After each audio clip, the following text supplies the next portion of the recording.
海贼王动画停播半年的突发消息一经放出，网上却是一片叫好，甚至有些海迷还说早就该停了。虽然小半年看不到新的一集动画，但这确实是一件好事，因为东映公司终于开始重视动画质量了。先前和之国篇之所以骂声一片，原因有太多，水剧情、光污染特效、PPT 镜头反复利用，这些都很影响观看体验。不过工期太短，一周一更确实没办法保证质量。现在他们有充足的时间提升动画品质，对海迷们来说完全能接受。况且后面的剧情更精彩，比如大雄的回忆篇全是泪点刀子，吴老星对决路飞更是炸裂，还有神之谷大战等等。从10月份停播的这段时间，动画组会正常制作未来导片，一定会在4月份复播的时候给我们一个大大的惊喜，而我们海迷们只需要安静等待就好。未来的6个月虽然看不到最新的海贼王动画，但东映准备了更精彩的内容送给海迷。首先就是这周日10月20号会播出25周年纪念作品特别篇《海贼王粉丝来信》，聚焦于一个普通少女憧憬娜美的冒险故事。时间线是路飞失去艾斯的2年后。我们平时都是跟着上帝视角去看草帽一伙的冒险，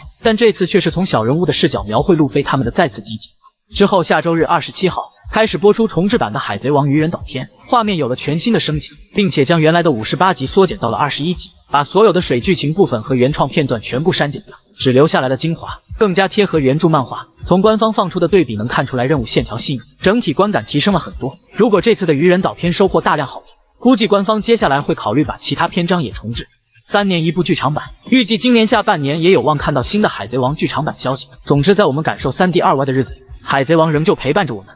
盘点海贼王前后更改的5大设定。一、武装色霸气的称呼，第一次知道有武装色是在雷利教路飞时才提到的，但实际上水之都篇就已经出现了。CP0 的铁块就是武装色霸气，福兹福和慎平在战斗时的对话有提到，很明显现在改成了统一称呼，铁块和武装色归纳为了一类。2、罗宾的果实能力，在海贼王 Z 这部剧场版里，罗宾的设定是抓不住速度太快的物体，当敌人以肉眼无法捕捉的速度移动时，他的花果实就完全跟不上了。但是在主线剧情当中却可以抓住超过音速的卡文迪许，罗宾还说速度在他面前是没用的。很明显尾田为了加强罗宾才不得不修改花果实的设定。3、5大飞行能力，贝尔曾说过袅果实是5种公认的飞行能力之一，那么也就意味着早期的设定里会飞的果实能力者只有5个，但随着尾田越画越久，篇幅增加的也越来越多，显然这个设定已经被打破了。光是开发出飞行的能力者就已经有几十个了，单论长翅膀的能力者也有10个人了。4、佩罗娜的人设，2年前的佩罗娜还是个挺无情的人，在莫利亚被路飞等人打败后，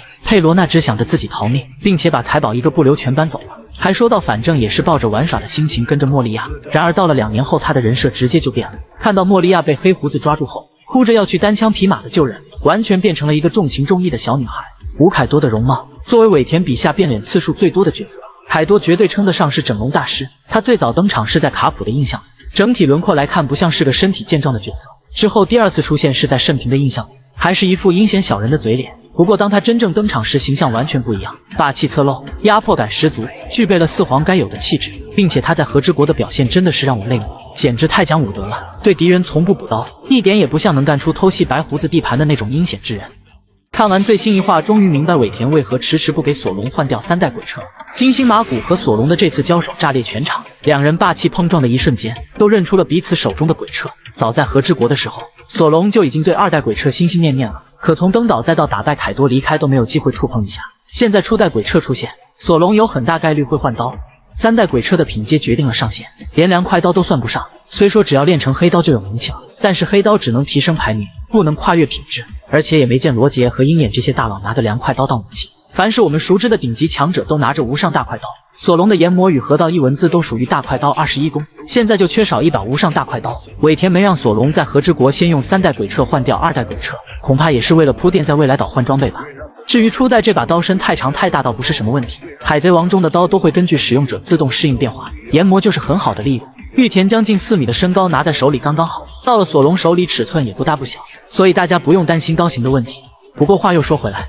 ，3代鬼车意义重大，见证了索隆一路上的成长，是名刀和剑士互相认可的象征，所以要想合理换掉3代鬼车反倒成了难事。唯一能让海迷们接受的剧情走向，就只能是索隆与金星马古在战斗的过程中多次拼刀导致3代鬼车断裂，接着打败马古，名正言顺的拿走初代鬼车。索隆未来当上世界第1剑豪，按理说装备得是神装，必须要有一把能配得上自身称号的无上大块刀。重新回归的阿金现在实力究竟有多强？是不是已经成长到和索隆一个级别了？最新一期的漫画阿金再次登场，热度甚至盖过了索隆的风头，不得不说他的人气依旧是顶。阿金这次是以全新面貌和船长克利克一起出现在黑胡子的地盘，能从东海来到新世界，还加入了四皇麾下，实力方面绝对是有很大提升。要记住，海贼王有一个铁一般的定律，那就是出场越晚的角色实力越强，尤其是那种重新回归的角色，会被尾田打上加强补丁。老沙和陆琪就是很好的例子。阿金已经把自己的铁球双管换成了剑，看样子在东海和路飞分别之后，他便开始走剑豪的路线了，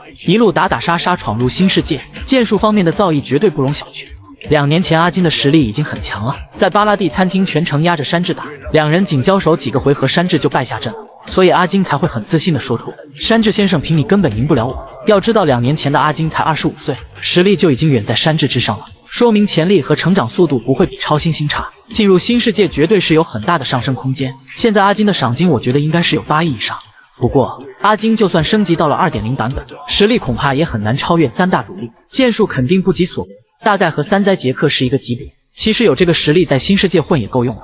直到现在我才明白，海贼王其实是一部教育片。当奎因使用了大规模病毒武器，不断传染战场上每一个人时，乔巴愤怒地说道：“ウイルスなんて簡単に戦闘に使うべきじゃない。いつか必ず手に負えなくなるぞ。”当香克斯感受到了路飞的痛苦与呐喊时，他希望路飞能够明白，逃げ回って涙を流して男は一人前になる。泣いたっていいんだ。当路飞被贝拉米打到浑身是伤，在众人的嘲笑中被奈美拖着走出酒馆时，只有黑胡子明白是他俩赢了。笑われていこうじゃねえか。高みを目指せば立つ拳の見つからねえ喧嘩もあるもんだ。人の夢は終わらねえ。当西鲁鲁克医生得了不治之症，准备喝下毒酒时，他笑着说道：“人はいつ死ぬと思う。心臓をピストルで撃ち抜かれた時？違う。不治の病に侵された時。違う。人に忘れられた時さ。”当罗宾选择离开草帽团，并欺骗了伙伴时，山治却没有放弃他，而是告诉乔巴：“チョッパー、一つ覚えておけ。女の嘘は許すのが男だ。”当贝尔梅尔被阿龙用枪顶住额头，不断威胁的时候，他也要大声告诉所有人：“私、家族がいないなんて言えないや。たとえ命を落としても、あいつら、私の子でしょ。”当艾斯明白自己不是黑胡子的对手时，也没有丝毫退缩，依旧站起身，选择殊死一搏。他告诉自己：“力に屈したら、男に生まれた意味がねえだろう。俺は決して人生に悔いは残さない。”当熊即将要杀死路飞时，索隆想要牺牲自己的生命守护船长。他告诉大熊：“船長一人守れねえでてめえの野心もねえだろ。ルフィは海賊王になる男だ。”佩德洛为了掩护同伴安全撤离，打算以自爆的方式与佩罗斯同归于尽。他早有预感这会是最后的旅程。人には必ず出番があると。今がその時だ。当雷九把山治带离那个毫无人性的环境后，他哭着告诉山治：“海は広い。いつか必ず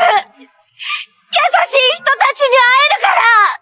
人人都可以变身妮卡的时代真的来了。路飞仅仅只是喊出了一句鼓励的话，波妮就变成完全体的妮卡形态，头发呈现白色，蒸汽飘带环绕脖颈和腋下。伊姆和吴老星看了都要汗流浃背，这能力看起来挺胡扯，实际上也确实离谱。果实能力实在太棒了，路飞仰卧起坐上百次，濒临死亡数十次，最终才变成了妮卡形态。谁能想到波妮只是看了一眼就复刻了？目前来看是只有外形一模一样，具体能力和霸气有没有复刻出来暂时还不清楚。不过波妮变成妮卡形态并不是尾田突发奇想，而是先前就已经埋下了伏笔。土星萨坦曾说过，碎碎果实是自我坚信无限未来可以实现的能力。波妮之前从没见过妮卡真正的样子，所以只能用扭曲未来的能力使用3档招式。如今他亲眼见到了妮卡的样子，那么短时间内变身为5档也是理所当然的。况且路飞没有变成妮卡的话，波妮也永远变不出来第2个妮卡。总而言之，还是路飞给的信仰力量，这才是让伊姆真正害怕妮卡的原因。尾田要告诉我们的可能就是这个道理。妮卡不止一个，也不是只有2个，